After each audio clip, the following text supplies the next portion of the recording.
pela Tua Palavra, que tem instruído a nossa vida, Tua Palavra que tem nos ajudado a compreender não somente a Tua vontade, mas a maneira como o Senhor mesmo age na história. E obrigado porque nessa instrução podemos contemplar um Deus justo em todas as coisas, amoroso de forma surpreendente para as nossas vidas. Te louvamos e pedimos que o entendimento da Tua Palavra agora nos acompanhe em nome de Jesus. Amém. Apocalipse 6, vamos lá, nós estamos vendo os cavaleiros do Apocalipse agora. O que é que está acontecendo com a história?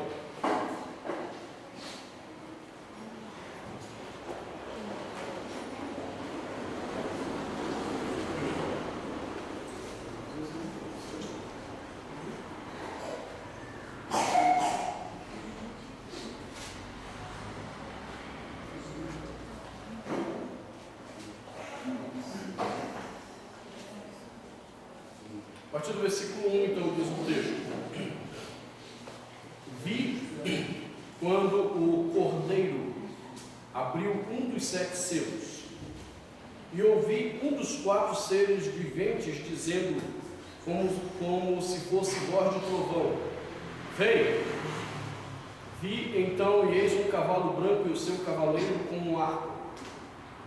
E foi-lhe dada uma coroa, e ele saiu vencendo e para vencer.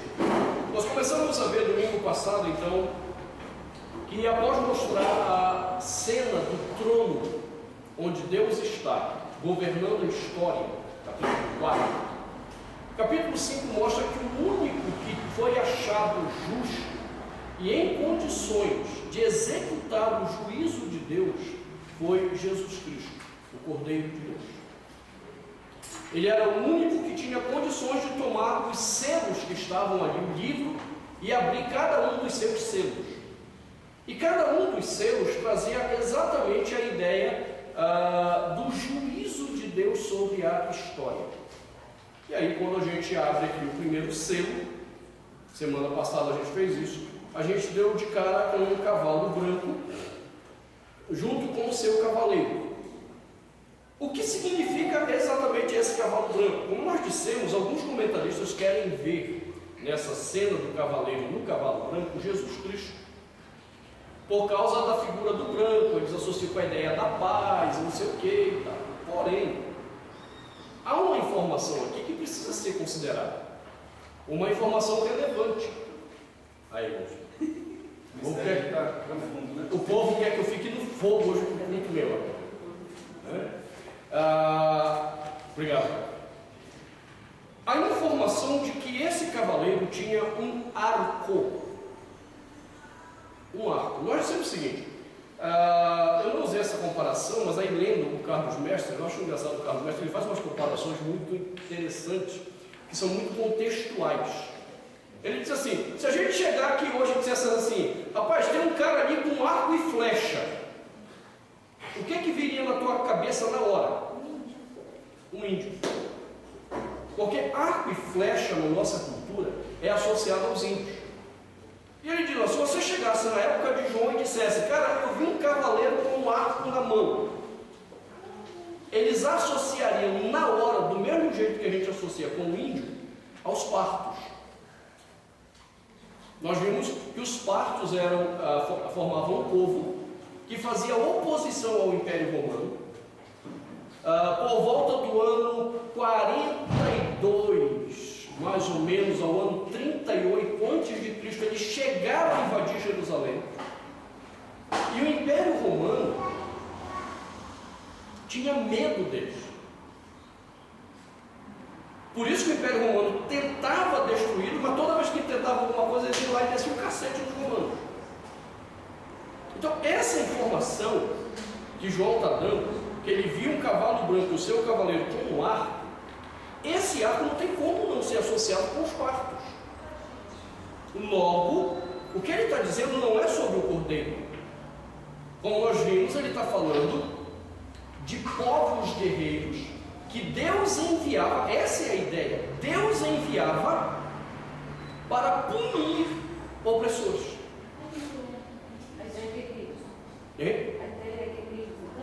No caso aqui, os partos. Quem ele tem em vista que são os partos. E por que os partos? Porque eles colocavam medo sobre o Império Romano. E a ideia de João é: você acha que Deus não está vendo a história? Você acha que Deus não está punindo já a história? Os romanos estão aí aprontando, estão aí oprimindo, e você acha que Deus não está fazendo nada? Não, Deus está fazendo. De tempos em tempos os partos vão lá e matam um tanto de romanos, apenas para dizer: a hora que eu, Deus, quiser, eu executo vocês. Eu mato cada um de vocês. Deus estava no controle. Era isso que o João estava tentando lembrar. Deus usa povos vizinhos para maltratar aqueles que oprimem os seus semelhantes.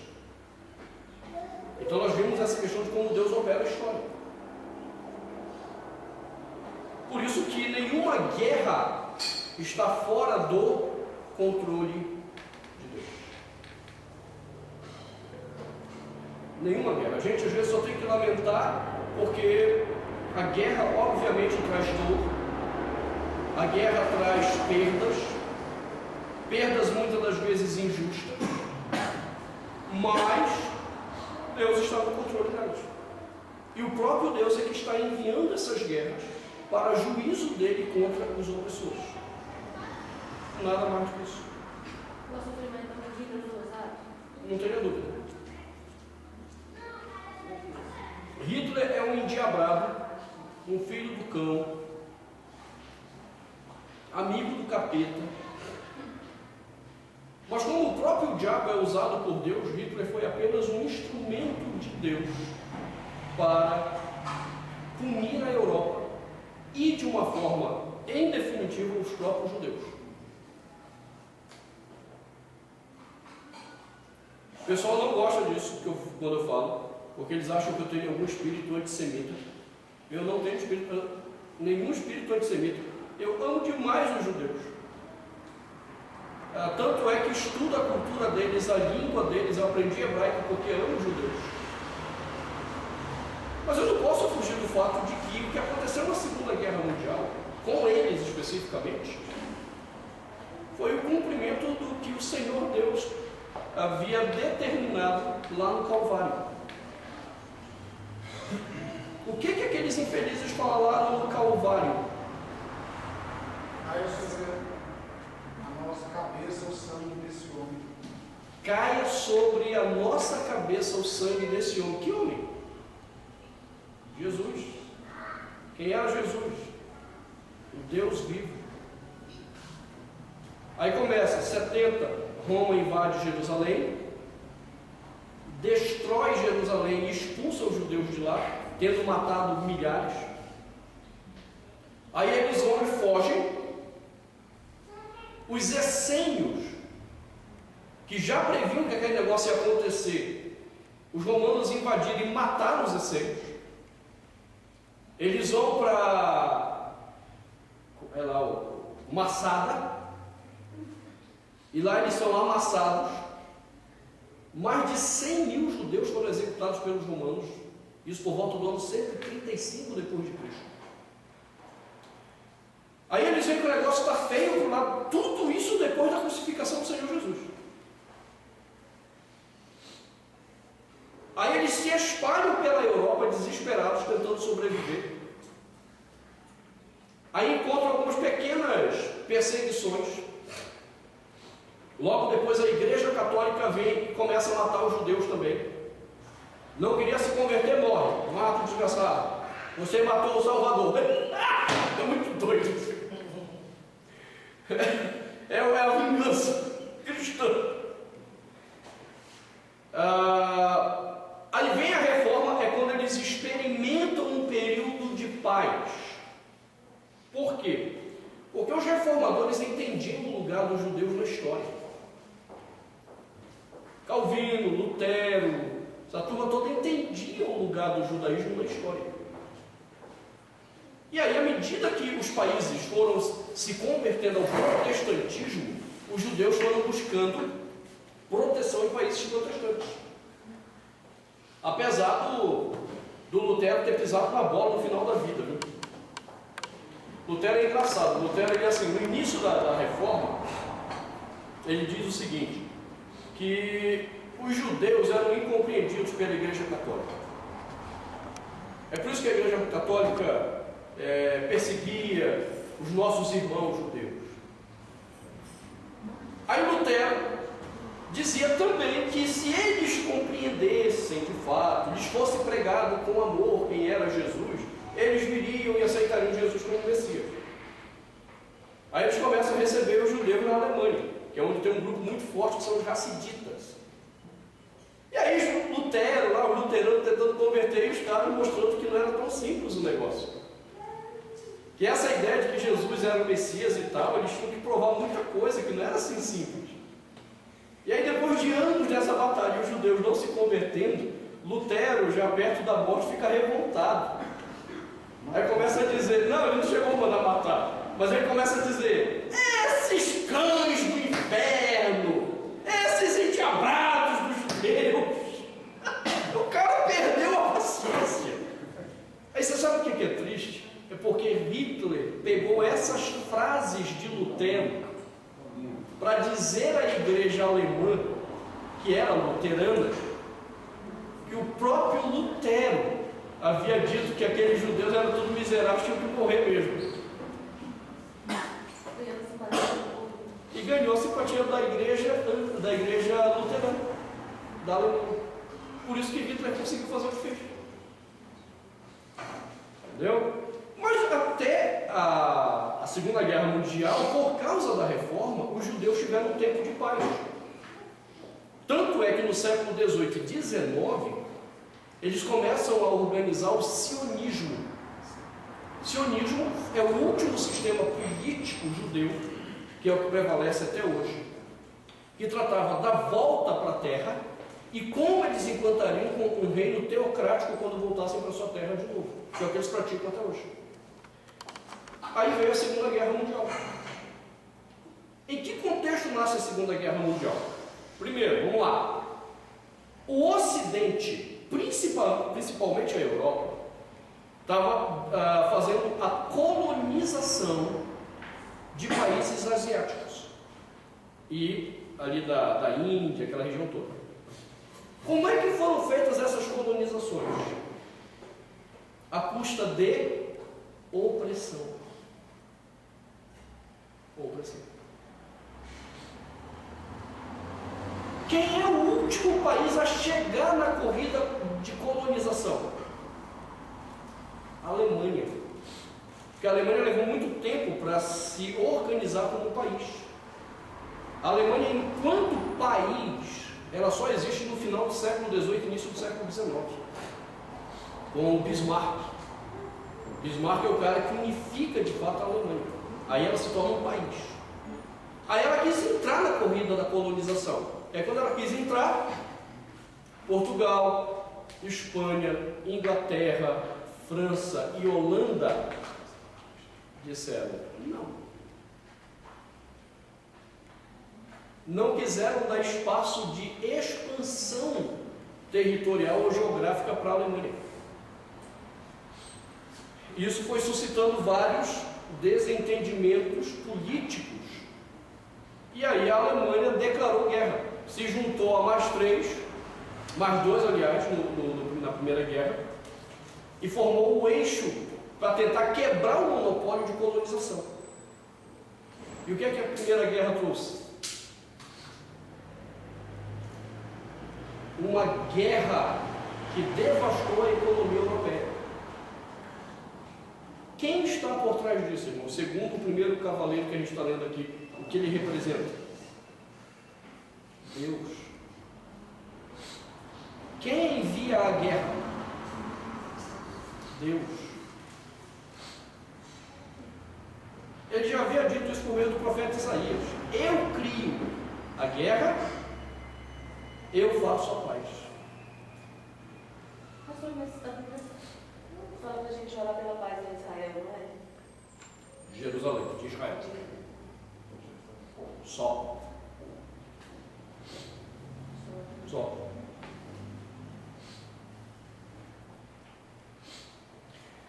Aí, quem ganhou com esse castigo na Europa que Deus enviou? Estados Unidos. Estados Unidos se tornou um país riquíssimo e passou a ter o controle econômico mundial após a Primeira Guerra Mundial. Porque os Estados Unidos deu uma desperta, ele ficou enviando armas, tecnologias, e foi vendendo e ganhando dinheiro com a guerra. Até que a doida da Alemanha decidiu afundar o navio deles. Pronto, aí eles entraram na confusão, acabaram com a guerra, e o que é que sobrou para a Alemanha? Uma desgraça nunca antes vista na Alemanha. A economia deles afundou. Eu não lembro agora qual foi o tratado, o pessoal que está na escola pode me ajudar, o primeiro tratado em que a Alemanha foi proibida de produzir qualquer coisa na área de tecnologia, principalmente de armamento. Eu não lembro se foi o Tratado de Varsóvia, foi um desses tratados aí. E a Alemanha entrou numa crise violenta.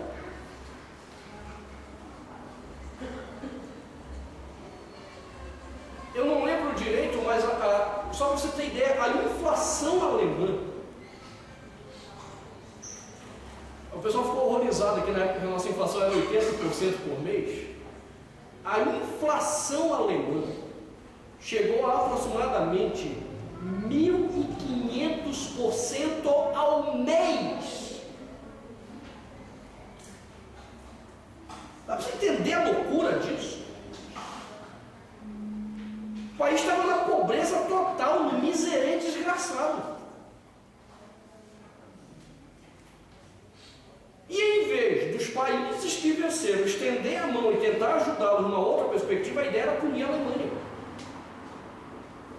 Aí em 1929 veio o quê? Quebra da Bolsa de Valores de Nova York. E a Europa dependia de quem? Estados Unidos. A Europa quebrou também. Foi a hora que Hitler achou a oportunidade para tirar a Alemanha do miséria. Observe, opressão sobre opressão gera guerras. E aí Deus usa a guerra para quê? Para punir os malfeitores. Simplesmente isso. Deus castigou a Europa por causa da sua política de opressão que eles não haviam aprendido na Primeira Guerra. Não prestaram atenção sobre isso. Pacífico. Aí Deus aproveitou para terminar a história dos judeus. Estavam quietinhos. Agora nós vamos terminar o último juízo de vocês. Só um detalhe. Por que os judeus? Há uma maldição de Deus. Mas há uma outra coisa. Há uma bênção que acompanha o judeu em todo o tempo. Por mais maldito que seja um judeu, ele continuará rico. Onde que estava a fortuna da Europa naquele momento da Segunda Guerra? Na mão dos judeus. Hitler sabia. Hitler já tinha mapeado tudo, aquele miserável. Quando ele escreveu o livro lá, Mein Kampf, Minha Luta, aquilo foi só uma desculpa esfarrapada para idiota acreditar que ele estava preocupado com raça pura. Ele não estava preocupado com raça pura, ele estava querendo os bilhões de dólares que os judeus tinham nos bancos europeus, que salvaria a Alemanha da desgraça dela. E aí, como não dá direito? Eu tenho que inventar uma desculpa para aprender e matar, porque se eu mato, agora é do Estado o dinheiro. Não tem descendente, eu acabei com todo mundo. Então, por um lado, Deus estava terminando de punir os judeus, a maldição da cruz, e por outro lado, ele estava terminando de punir a Europa pelas opressões cometidas. Aí nós conhecemos bem a história. Só faltou um povo que Deus ainda não puniu, mas já deu sinais de que está começando a punir. Quem é? Estados Unidos.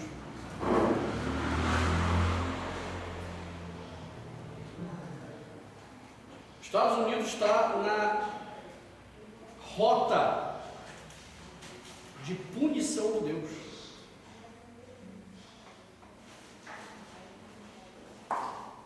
Vietnã foi apenas um primeiro sinal.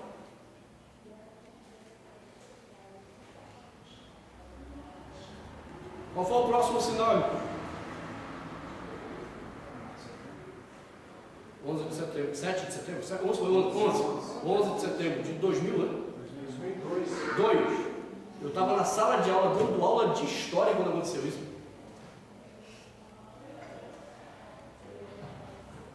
Qual foi o próximo sinal? E vários pastores americanos estão chamando a atenção disso. Ano passado, John MacArthur, na conferência que nós estávamos lá nos Estados Unidos, disse: Barack Obama trouxe a ira de Deus em definitivo sobre os Estados Unidos. Quando foi no início desse ano, outro pastor, por causa de um acordo que o Barack Obama fez lá em favor do Estado palestino contra Israel, ele disse assim: acabou. É só você examinar toda a nação que se levantou contra Israel, Deus abateu essa nação. Quem é o único que pode bater Israel? O próprio Deus. Isso aqui é que nem aquela relação do pai com o filho. O filho está lá endiabrado. Você pode até falar, mas só o pai pode bater. Israel está fazendo besteira. Só Deus pode bater. Não se levante contra Israel. É popular, né? Hein? O Barack Obama é popular. É popular? Cara, ele não é mais não. Não é mais não? No primeiro ano que eu estive lá nos Estados Unidos, é muito interessante como essa questão da política lá é forte. Primeiro que só existem 2 partidos. Acabou. Não tem essa palhaçada que tem aqui no Brasil de 30, não sei quantos partidos. Só tem 2. Então, os eixos de discussão são muito bem definidos. E na época, o prestígio do Obama já estava em decadência. Ano passado, nos foi colocado que ele de fato agora não é mais bem visto pelos americanos. E o que preocupa os americanos é porque ele entrou numa rota de colisão mesmo, com tudo aquilo que os americanos criam biblicamente e o que eles acreditam que Deus vai cobrar biblicamente. Exemplo, Cuba. Essa abertura com Cuba é um tiro no pé que o Barack Obama está dando. E agora esse tratado na Palestina contra Israel é outro tiro. Até porque, só para você entender um pouco, segundo os analistas econômicos,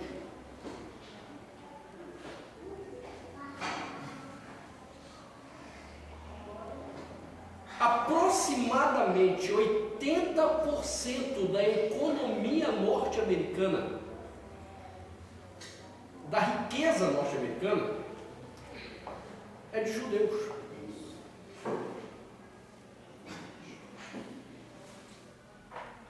O cara está mexendo onde ele não devia ter mexido.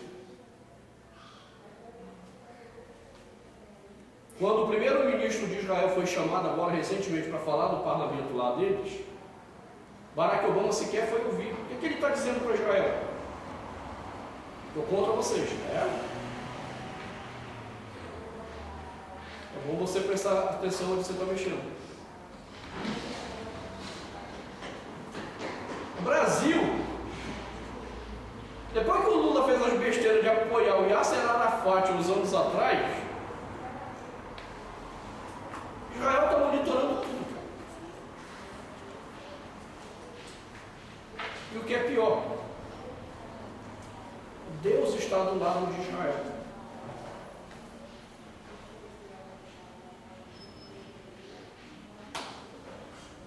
Eu não sei quantos de vocês têm lido essa semana, ou as 2 últimas semanas atrás, alguns analistas de guerra, dizendo que o conflito entre Estados Unidos e a China está por um fio.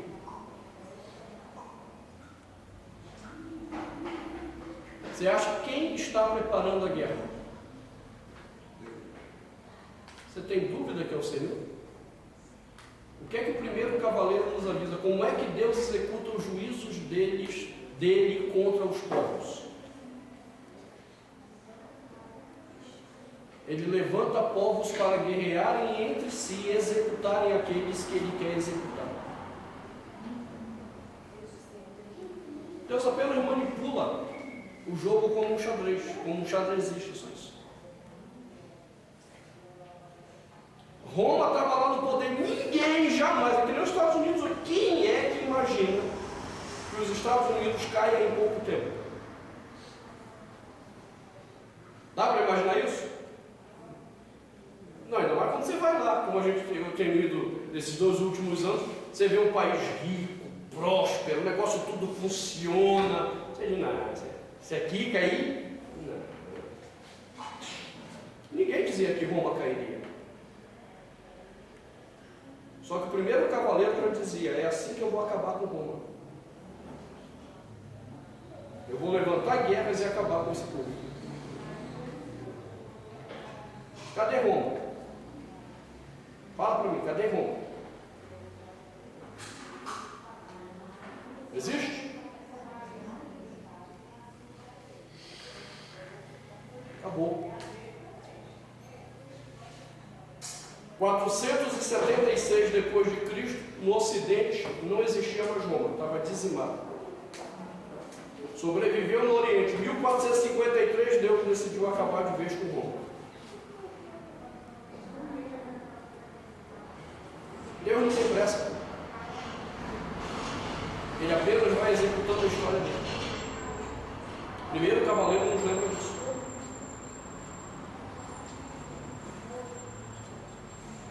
Tudo indica que os Estados Unidos estão aprontando a sua própria cama. Como eu disse semana passada, a Europa já aprontou a dela. A Europa é só uma questão de tempo, ela não existe mais. Aquele atentado do Charlie Hebdo foi sintomático.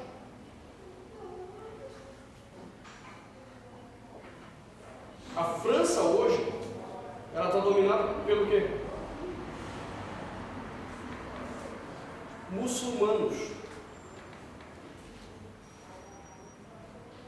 É uma questão só de pouco tempo. Vamos pensar um pouquinho? O mandato da criação: homem casa e deve multiplicar-se. Crescer e multiplicar-vos. Isso era uma coisa só para aquela época? Não. Salmo 126 diz que feliz é o homem que enche de filhos a sua aljava. O que é aljava, irmãos? É aquele negocinho tipo uma bolsinha que põe aqui para colocar flecha.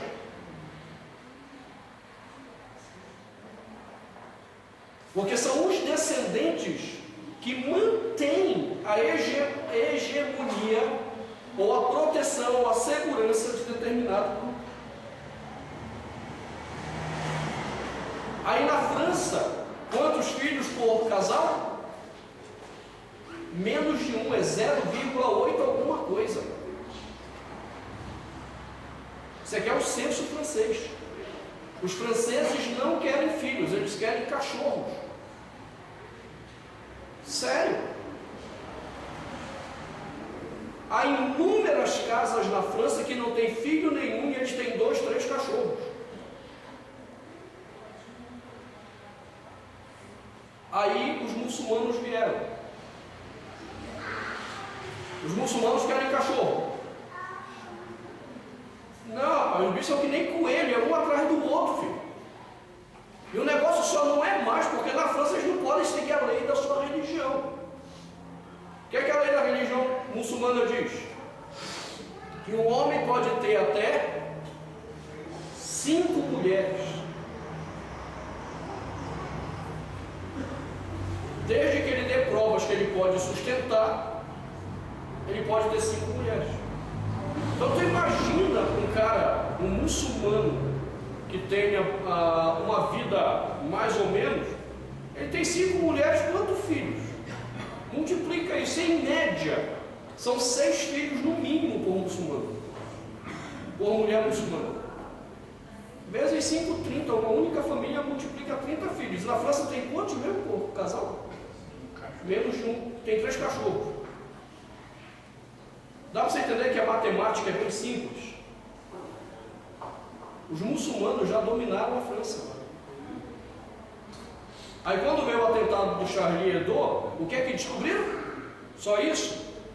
Não, junto com os muçulmanos tem várias células terroristas já espalhadas no país.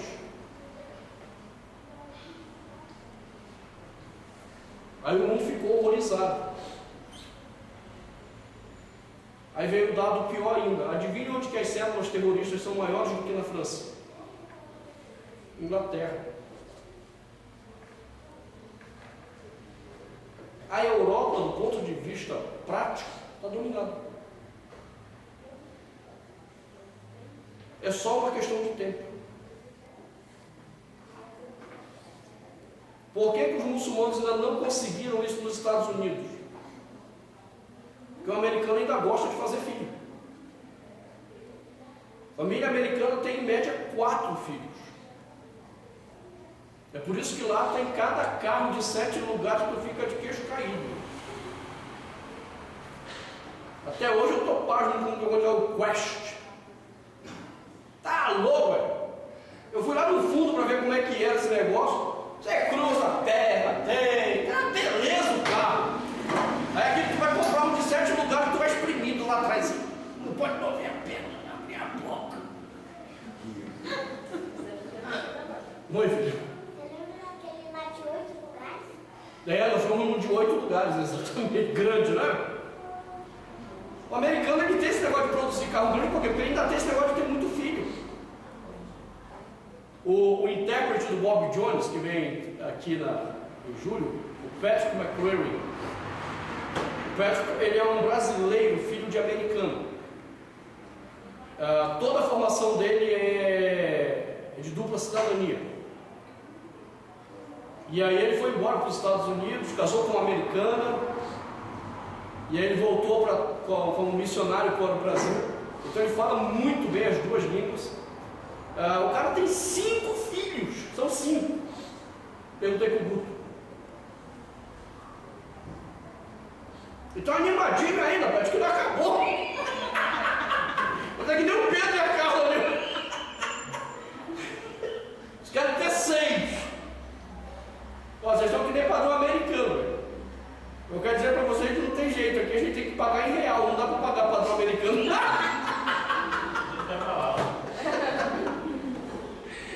Essa é uma das razões porque os Estados Unidos ainda não caiu. O crescer e multiplicar ainda é importante para o americano. Agora, olha o Brasil. No Brasil a gente já está naquele papo assim, 2 filhos tá bom. 2 filhos tá bom. Fora os Deus me livre, né? Fora o Deus me livre, exatamente. Nenhum. Missionário Wayne vai na América. Não, o Enio está na linha dos americanos, cara. Então, trocar conta com o Não, cara, mas eu estava pensando hoje, os caras, a gente vai ter que vender a conta e comprar um micro-ônibus. Ele já tem 3, vai ter 4. 4, exatamente. O Enio é animado, meu filho. Quando a gente comprou a Kombi, a gente achou que era para atender os irmãos na casa de recuperação, então, pai. Daqui a pouco é só a família do Enio. Você vai ter que comprar um micro-ônibus, vai ter que vender, comprar. Você começar essa campanha, acho que até o final do ano vai ter que ser um micro-ônibus lá. Ei? E exatamente, agora que ele casou então, olha, ele está animado agora. Então entenda, irmãos, o primeiro cavaleiro ele nos lembra isso. Que Deus usa as guerras para executar o seu juízo. Todas as vezes que você olhar para as guerras, lembre-se, Deus está executando o juízo contra algum povo. Segundo cavaleiro não é diferente. Observe que no versículo 3 diz assim: quando abriu o segundo selo, ouviu o segundo ser vivente dizendo: vem. E saiu outro cavalo, vermelho. E ao seu cavaleiro foi-lhe dado tirar a paz da terra, para que os homens se matassem uns aos outros. Também lhe foi dada uma grande espada. Como é que Deus executa o juízo dele?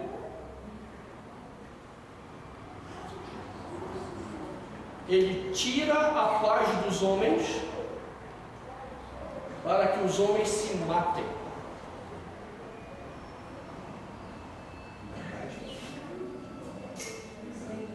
Ok? E ainda dá espada. E ainda dá a espada.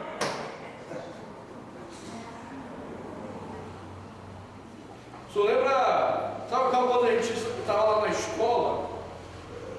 Isso está mais comum hoje em dia, na minha época não tinha tanto, mas hoje está comum, mostrando que Deus está executando o juízo mesmo. Aí virava e mexia, tinha uma briga no pátio da escola, aí juntavam aquela gente lá para ver, um dando na cara do outro, né? Aí diz que teve uma situação dessa que a briga estava meio xoxa, né? Aí disse: ei, toma aqui um soco em inglês, vamos dar uma melhorada nesse negócio aí.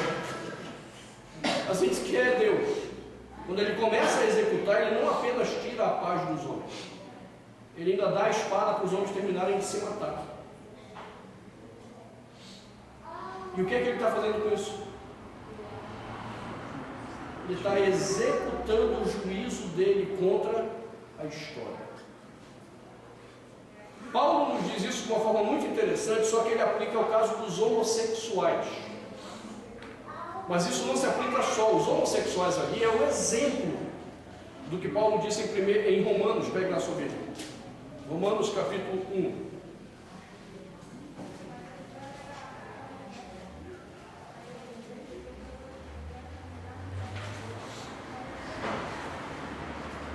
Você precisa entender o que ele vinha falando, por isso eu tenho que ler desde o 18.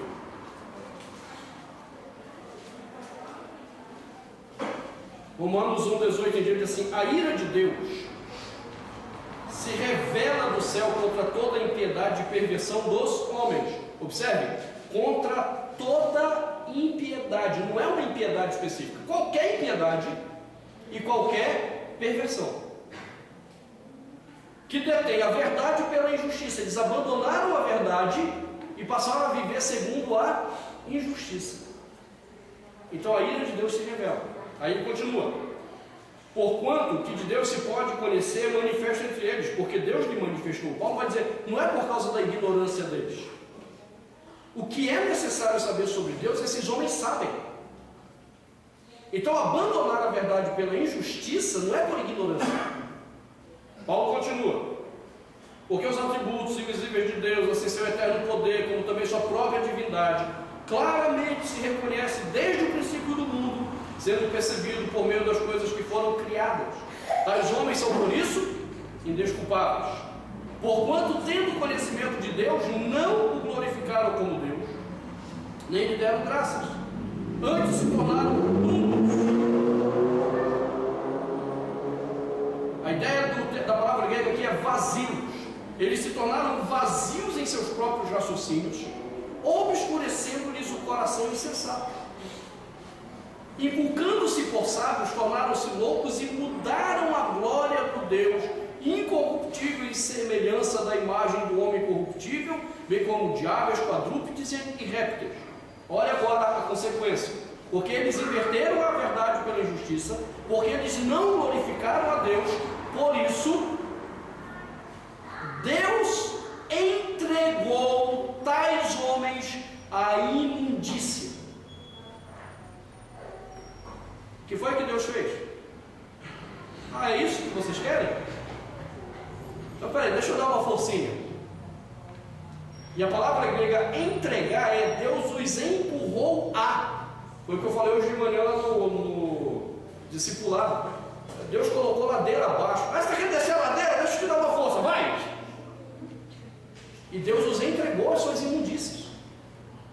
Aí ele continua: pela concupiscência de seu próprio coração para desonrar o seu corpo entre si, pois eles mudaram a verdade de Deus em mentira, adorando e servindo a criatura em lugar do Criador, o qual é bendito eternamente. Amém. Por causa disso, porque eles mudaram a verdade de Deus em mentira, porque eles adoraram e serviram a criatura, os entregou Deus a paixões infames. Aí ele dá o exemplo dos homossexuais. Por que a pessoa é homossexual, irmão? Não é só porque ela quer. É porque Deus a entregou a essa imundície.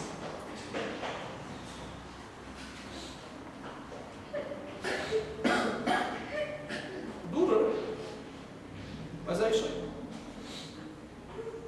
E a menos que Deus queira mudar o coração do homossexual, porque ainda há perdão, não vai mudar, porque foi Deus que o entregou àquele estado deprimente de ser. Aí me lembro quando a gente deu aquele curso sobre o aconselhamento de homossexuais, que deu aquela confusão toda. Aí o movimento gay passou a semana ligando lá, tentando nos testar e descobrir alguma forma de nos processar. Aí ligou lá, no primeiro dia, um travesti chamado Bianca. Só faltava ser Bianca Blay. Aí ligou dizendo que queria ser tratada. Aí passaram para mim. Aí eu disse que era um curso para conselheiros, não era para tratar do caso dele. Se quisesse, a gente poderia designar um conselheiro para ajudá-lo. Aí a perguntinha capciosa que eles usavam era assim: mas tem garantia?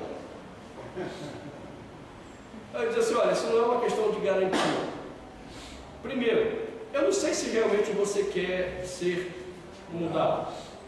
E segundo, sinceramente, eu não sei se Deus tem algum interesse em mudar você. Eu não sei se Deus te ama.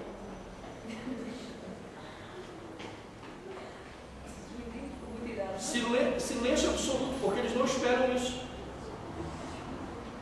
Houve um silêncio da parte do travesti. Aí parece que quando ele retomou o susto, aí ele tem muita gente fazendo. Eu fui muito franco, eu não sei se Deus quer mudar você. Por quê? Se eu entendo o que Paulo está dizendo, quem foi que o entregou àquele estado deprimente de ser? Deus.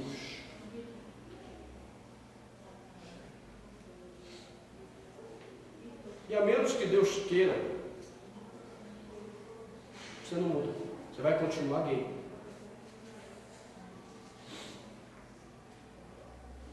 É duro, não? Mas é isso que Deus está dizendo. É assim que Ele trata a impiedade dos homens. Ele usa a própria impiedade para que os homens sejam punidos. As guerras apenas refletem isso. Aí o segundo cavaleiro vem, e esse cavaleiro é para dizer o seguinte: Deus usa agora as impiedades dos homens. Deus retira a paz entre eles para que eles se matem. E Deus ainda dá a espada. Rapaz, está faltando espada aqui, toma aqui, ó, termina de matar, faz o serviço direito. É triste, mas essa é a realidade.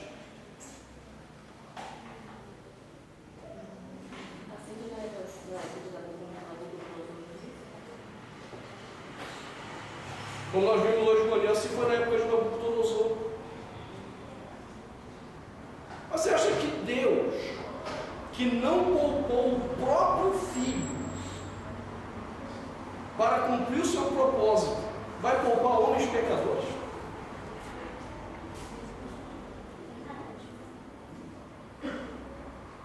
Então, quando a gente está vendo esse cenário, é lá no Rio agora, os caras matando com faca, esfaqueando não sei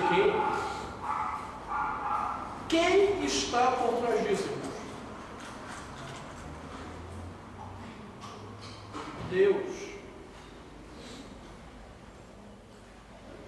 Trazendo o que, irmãos? Juízo. Olha o estado espiritual do Rio de Janeiro.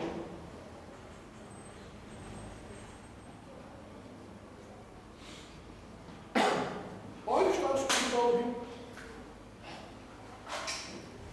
Pastor, Diz, irmão. quando eu já acho que já relatei uma vez, quando eu cheguei lá, eu tinha 10 anos de idade e reinava uma paz. No Rio? No Rio. É, mas já passou por lá também? Eu morei lá.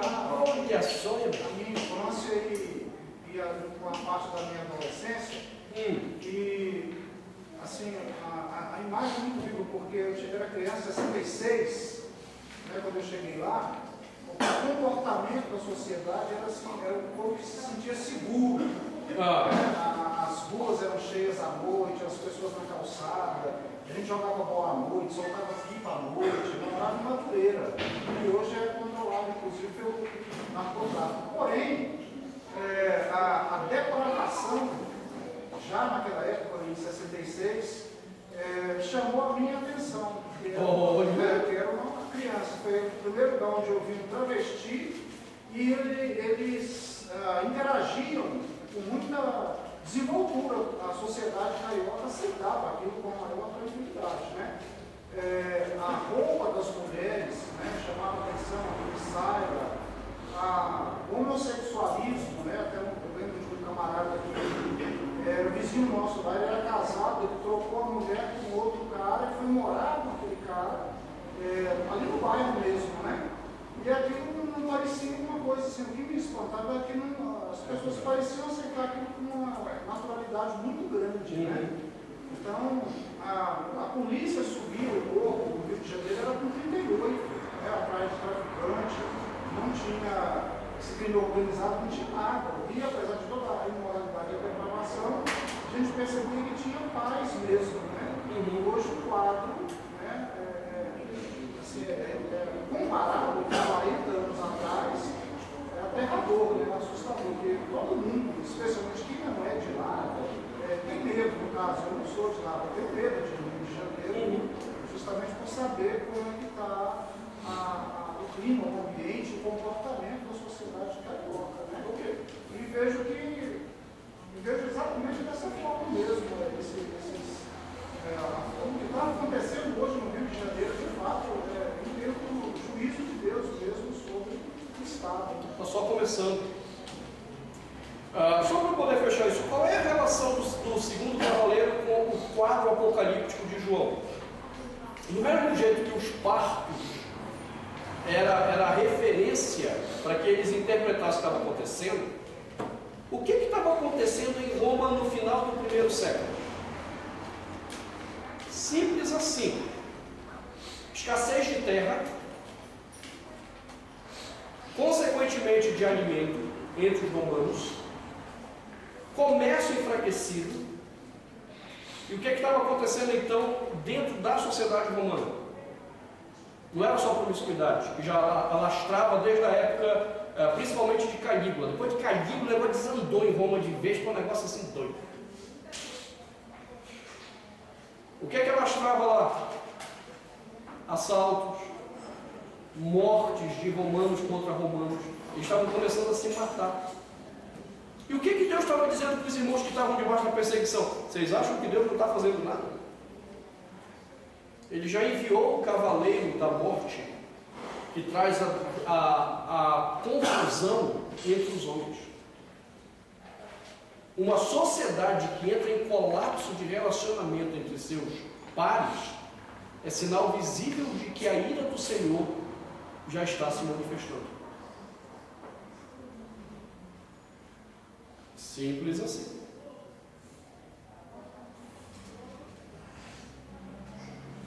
E ele ainda não falou do presente, ele só está mostrando como é que Deus trabalha na história. Os 4 primeiros cavaleiros é só para a gente entender como Deus trabalha na história. O 5º cavaleiro é específico. O 6º e o 7º é como ele vai fazer no futuro. Aí a gente vai começar a entender o que a gente ainda deve esperar sobre o juízo de Deus no futuro até que Cristo venha. Até o quarto já. Até o 4º é o modus operandi histórico. É como Deus opera. Quando você vê isso, ele está executando o juízo. O 5º cavaleiro era aquela situação presente dos romanos ali. Agora eu quero mostrar o que eu vou fazer de forma específica com os romanos. 6º e 7º cavaleiro é o que eu vou fazer no futuro. Fiquem ligados como eu vou executar a história. Ok? Triste, duro, mas é isso aí. Diz, meu filho. O que você falou antes, isso foi interessante, viu? Não é? O que foi interessante? O que você falou antes, isso que você acabou de falar. Bem. Muito bem, irmãos.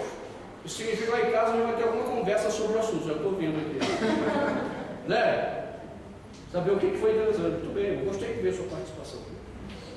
Uma vez eu estava dando uma palestra sobre casais, ele chegou, pai, o senhor tem que fazer isso aqui, o senhor estava falando lá. Então, esse é o problema de você ensinar a verdade, depois teu filho vai lá e te come. Ai, ai, ai. Ué, você não sabe? Sei. Tem que fazer. Viu, pô?